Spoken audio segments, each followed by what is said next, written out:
ናይ ኩላትና ኣሰር ዘለዎን ፓርቲ ድሕነቱን ቀጻልነቱን ክረጋገጽ ኩሉ ዝከኣለና ምግባር ነውሪ ምጥሓስ እንተይኮነስ ሓላፍነትን ግቡእን ከም ዘለና ግልጽ ክኸውን ኣለዎ። ቀጻልነት ሕወሓት ንኽረጋገጽ ክንሰርሕ ኢና። ፕረዚደንት ታደሰ ወረደ። ሕወሓት ኣብ ዘዳለዎ መድረኽ ብሔራዊ ሓድነት ዝተረኸቦ ፕረዚደንት ታደሰ ወረደ ትግራይ ኣትያቱ ካብ ዘላ ኩለ መድያዊ ጸገማት ንምውጻእ ምጥንኻር ሓድነት ተጋሩ ኣዝዩ ወሳኒ ኢሎም። ብርክት ዝበላ ድሮናት ኣብ ሰመራ ይእከባ ከም ዘለዋ ተገሊጹ። ስርዓት ብልጽግና ካብ ቀረባ እዋን ጀሚሩ ኣብ ዓፋር ከተማ ሰመራ ብርክት ዝበላ ድሮናት ይእክብ ከም ዘሎ ካብቲ ቦታ ዝወጹ ሓበሬታታት የመልክቱ። ጉዳይ ተመዛበልቲ ጉዳይ ሰብኣውነት እምበር ጉዳይ ፖለቲካ ኣይኮነን ኢሉ ውድብ ናጽነት ትግራይ። ውድብ ናጽነት ትግራይ ውናት ኣብ እዋናዊ ኩነታት ትግራይ ምምላስ ተመዛበልትን ላዕላዊ ግዝኣት ትግራይን ዘለዎ መርገጽ ኣመልኪቱ መግለጺ ሂቦሎም። ንባዕሉ ሓራ መሬት እናበለ ካብ ዝጽውዕ ሓይሊ ናብ ትግራይ ዝምለሱ ዕጡቃት ካብ ግዜ ናብ ግዜ ይውስኹ ከም ዘለዉ ተገሊጹ። ሎሚ 24 መስከረም 8 ዕጡቃት ከም ዝተመለሱ ተሓቢሮሎም። ናብዝን ዝመላለሱ ኣካላት ኣብ መንጎ ገበን ይፍጽሙ ከም ዘለዉ ይግለጽ። ሰላም ኣብ ርሑቕን ቀረባን ኮይንኩም ንትግራይ ቱዴይ እትከታተሉ ሰማዕትና ኣርእስተ ዜና በመቕዳም ናይ ዝዕለት ዜናታት ጀሚርና ኣለና። ምሳና ንኽትጸንሑ ብኽብሪ ንዕድም። ሓድነት ህዝቢ ትግራይ ምምላስን ምጥንኻርን ዘድልየሉ ዋና ምኽንያት ኣብ ናይ ህልውናን ሓደጋ ዘላ ትግራይ ንምድሓን እዩ። ቀጻልነት ሕወሓት ንኽረጋገጽ ክንሰርሕ ኢና። ፕረዚደንት ታደሰ ወረደ።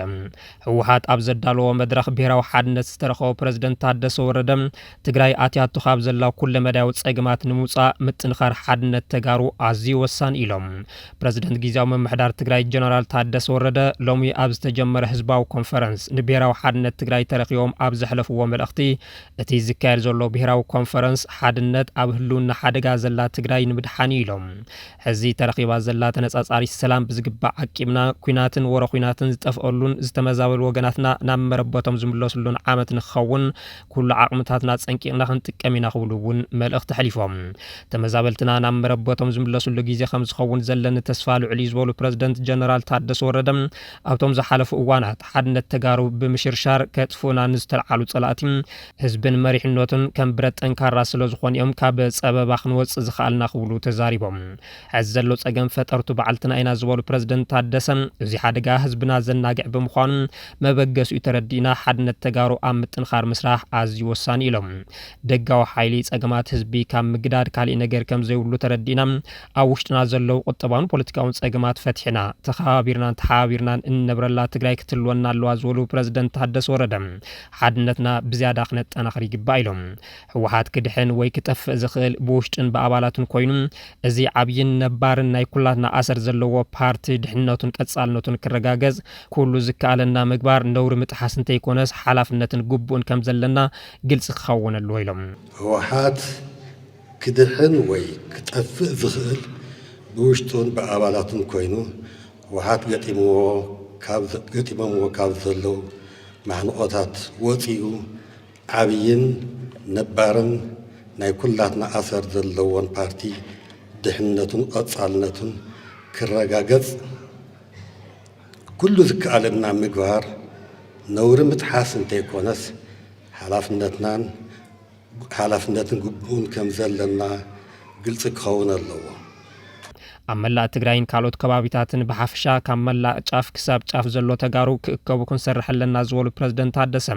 ትግራይ ኣትያቱ ካብ ዘላ ኩሉ መድያዊ ጸገማት ንምውጻእ ሕዚ ምጥንኻር ሓድነት ተጋሩ ኣዝዩ ወሳኒ እዩ። ትግራይ ጸገማታ ቃሊላ ክሰግር እያ ክብሉ እውን መልእኽቲ ሓሊፎም።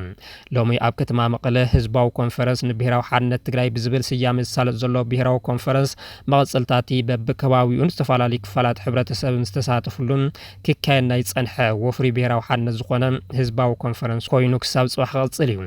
እቲ መድረኽ ንኣቦ ወንበር ውድብ ሕወሓት ዶክተር ደብረጽዮን ገብረ ሚካኤል ሓዊሱ ኣባላት ማእኸላይ ኮሚቴ እቲ ውድብ ላዕለዎት ኣመራርሓ ሰራዊት ትግራይን ካልኦት ዕድማት ኣጋይሽን ኣብ ዝተረኸብሉ ይካየድ ከም ዘሎ እውን ተፈሊጦሎም ገለ ኣካላት እቲ ሕዚ ኣብ ሓወልቲ ሰማዕታት ዝካየድ ዘሎ ኮንፈረንስ ኣካል እቲ በብከባቢኡ ክካየድ ዝቐነ ናይ ካድረታት ኣኼባ እምበር ንኹሉ ዘሳትፍ ኣይኮነን ብምባል ክወቕስዎ ይስምዑ ፕረዚደንት ታደሰ ወረደ ኣብ ናይ ውድብ ኣኼባ ተረኺቦም መደረ ምስማዖም እውን ነቲ ብሕወሓት እዮም ዝምእዘዙ ዝብል ነቐፌታ ዘራጉድ ከም ዝኾነ ይገልጸሉ ይኹን እምበር ፕረዚደንት ታደሰ ብሕወሓት ቀሪቦም ዝተሸሙ ካብ ምዃኖም ንላዕሊ ሕወሓት ዝተቃለሰሉ ውድብን ክጠፍእ ዘይግብኦን ምዃኑ ምግላጾም ዝዝከር እዩ ብርክት ዝበላ ድሮናት ኣብ ሰመራይ እከባ ከም ዘለዋ ተገሊጹ ስርዓት ብልጽግና ካብ ቀረባ እዋን ጀሚሩ ኣብ ዓፋር ከተማ ሰመራ ብርክት ዝበላ ድሮናት ይእክብ ከም ዘሎ ካብቲ ቦታ ዝወጹ ሓበሬታታት የመልክቱ እተን ድሮናት ብመጠነን ኣናእሽተይን ብዝሓት ዘለወንን ምዃነን እውን ፍልፍላት ገሊጾም እዚአን ድማ ስርዓት ብልጽግና ኣብ ውሽጢ ዓዲ የፍርየን ኣለኹ ካብ ዝበለን ክኾና ከም ዝኽእላ ግምቶም የቐምጡ ኣብ ዝሓለፈ ሰሙን ዝወጽ ሓበሬታ ከም ዘመልክቶ እተን ድሮናት መብዛሕትኡ ግዜ ንስለላን ሓበሬታ መእከብን ዝውዕላ እንትኾና ዝፍጽሙ መጥቃዕቲ ድማ ብጎናዊ ጉድኣቱ ንእስ ዝበለ እዩ ኣብ ዝሓለፈ ሰሙን ኣብ ኣምሓራ ወሎ ጣብያ ጥዕና ሰንቃ ዝተፈጸመ መጥቃዕቲ በዘን ድሮናት ዝተፈጸመ ከም ዝኾነ ናይ ደገ ሚድያታት ምጽብጻብን ዝዝከር እዩ ኣብቲ ዝሓለፈ ሰሙን ሰራዊት ኢትዮጵያ ብዕጡቕ ሓይሊ ፋኖ ዝበጽሖ ስዕረት ስዒቡ ተደራራቢ መጥቃዕቲ ድሮን የካይድ ምህላው ሓበሬታታት ይወጹ ኣለዉ እተን ኣብ ክልል ዓፋር ከተማ ሰመራ ዝእከባ ዘለዋ በዝሒ ድሮናት ንምንታይ ዕላማ እየን ዝብል ንጹር መረዳእታ እኳ እንተዘይተረኸበ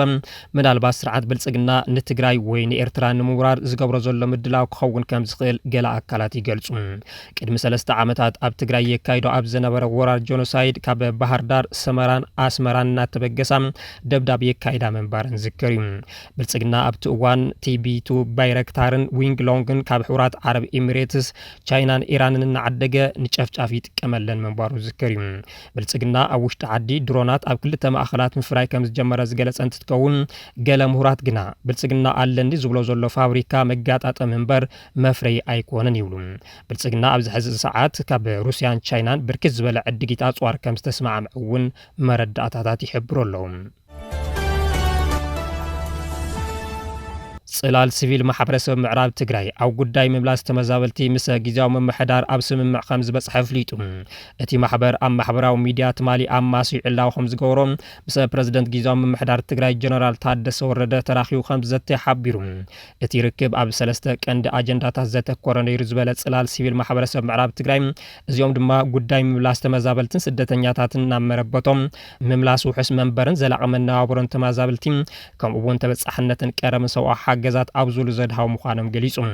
ብመሰረት ይዘተ ኣብ መብዛሕትኦም እቶም ኣጀንዳታት ምርዳእን ምትእማንን ከም ዝተበጽሐ ዝገለጸ እቲ ማሕበር ዝርዝርቶም ምርዳእ ጌርናሎም ዝበሎም ዛዕባታት ግና ኣይጠቐሰን ንቕድሚት ምስቶም ፕረዚደንት ተኸታታሊ ዝርባት ንምግባር ኣብ ስምምዕ ከም ዝተበጽሐን እዚ ድማ ንዘላቒ ፍታሕን ሰላምን ተመዛበልቲ ናይ ባዕሉ ጽልዋ ክህልዎ ከም ዝኽእል እዩ ዘርኢ ኢሉ ጽላል ሲቪል ማሕበረሰብ ምዕራብ ትግራይ ኣብ ጉዳይ ምምላስ ተመዛበልቲ ግልጽነትን ክዓስል ምሕታቱ ዝዝከር እዩ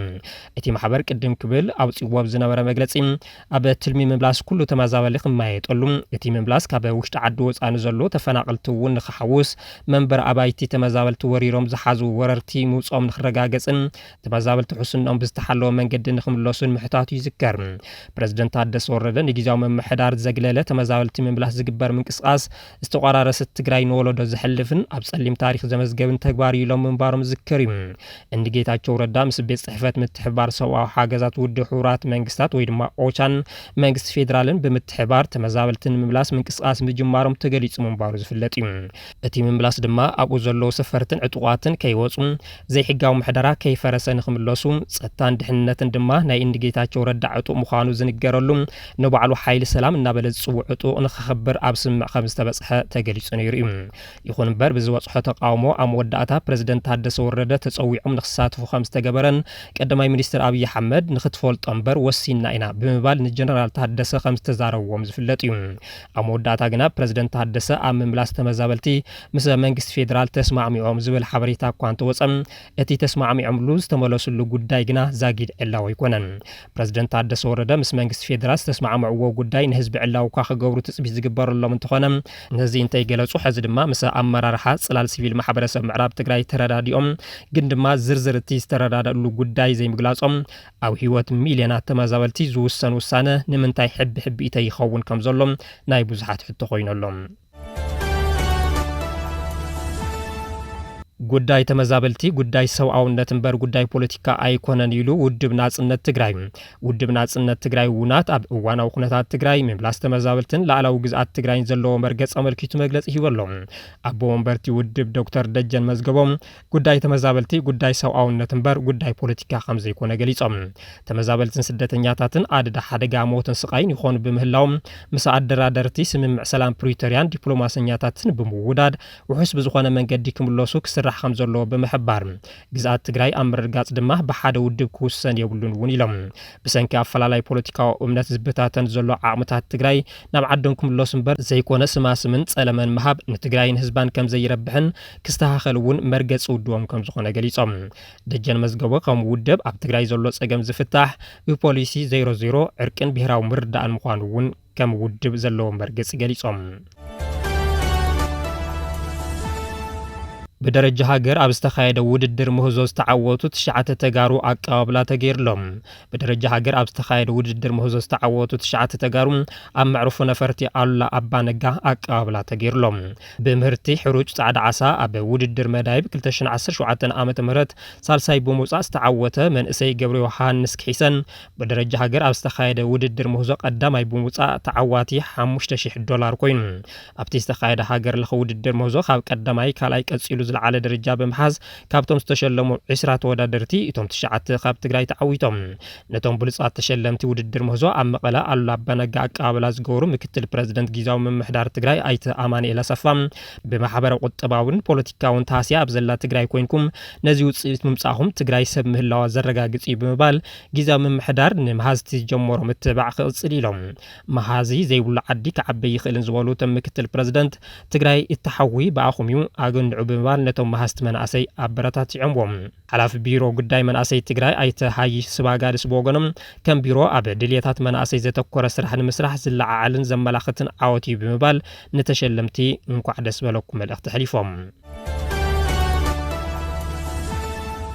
نبعلو حرام مريت النابلة خاب الصوع حيلي ناب تجري زملو عطوات كاب جزي ناب جزي وسخ كم زلوا تجريتهم لومي 24 مسكرم شمنت عطوات كم استملوا استحابير لهم اتم لومي كاب عفار استملوا شمنت عطوات كاب كفلا سراو جميرو كساب رجمنت امر راح زنور امتو بهايلو لهم اتم استملوا عطوات اب عفار كبابي مقالن شختن زنور مخانو ونفلات تخايلو لهم او عفار كتصنح زدليلن دارغا مبزحتي فوريسي يزولو تم تملستين كل تردي وز ملس زلو مخانو ونحابيرهم تمال طرح 37 عطوات استملوا تخونو قدم يدما 60 بحاده غيزه ناب تግራይ ከም ዝኣተው ዝከር እዩ